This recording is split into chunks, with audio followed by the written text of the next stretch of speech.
Okay, let's look briefly at the concept of keyframes in Flash. I'll just start up a new Flash file. In Flash, the only changes that can happen on the stage must occur in a keyframe.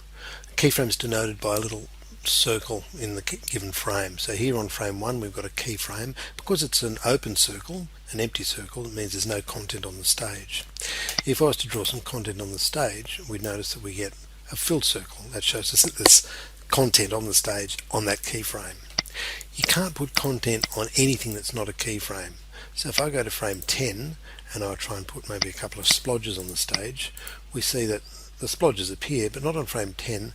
They've actually appeared on frame 1, which is the keyframe before. So any content must go onto a keyframe. So I'll just put those out. So my movie currently is 1 frame long. If I want it to be 10 frames long, I can add a frame on frame 10, and to add a frame I can right click on frame 10 and go insert frame, or I can go F5. So I've now got a 10 frame Flash movie. Control, play, or just the enter key will play that Flash movie. If I want it to be 20 frames long, I can go over here and hit F5, and it's now 20 frames long. But once again, I can't put any changes in content on any of these other frames. So if I go to frame 10 again and try and put a couple of splodges on the stage, they don't go onto frame 10, they go onto frame 1. So now frames 1 to 20 have got a square and 2 splodges. If I wanted those splodges to disappear on frame 10, for example, I'd need to go to frame 10 and put in a keyframe, insert keyframe, or F6, and now on this frame I can erase those 2 splodges. So now on frames 1 to 9 I've got the square and 2 splodges, and on frame 10 and every frame thereafter I've just got the square. Notice that there's a little rectangle at the end of each of these spans, and what a rectangle says is this is the end of the current span that started with the previous keyframe. So the content that appears on frame 1 will stay there unchanged until frame 9. The content that appears on frame 10 will stay there unchanged until frame 20.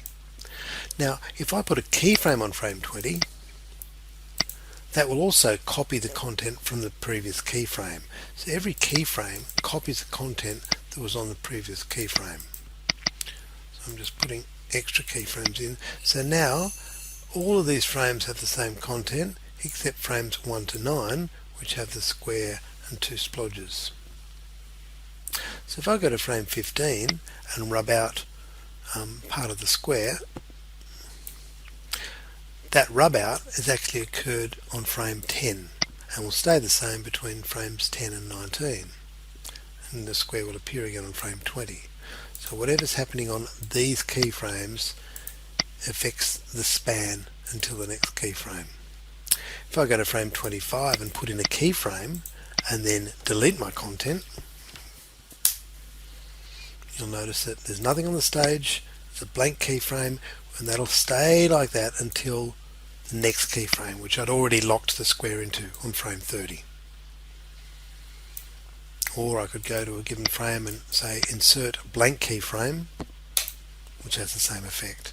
So now when we play our movie, we'll see splodges, split square, square, nothing, square, nothing, square. And if I test the movie by going control test movie or control enter, that's what we see. And the movie automatically loops when it's finished. So hope you get a bit of an idea of what a keyframe actually means. Content appears on a keyframe and stays there until some other keyframe is encountered.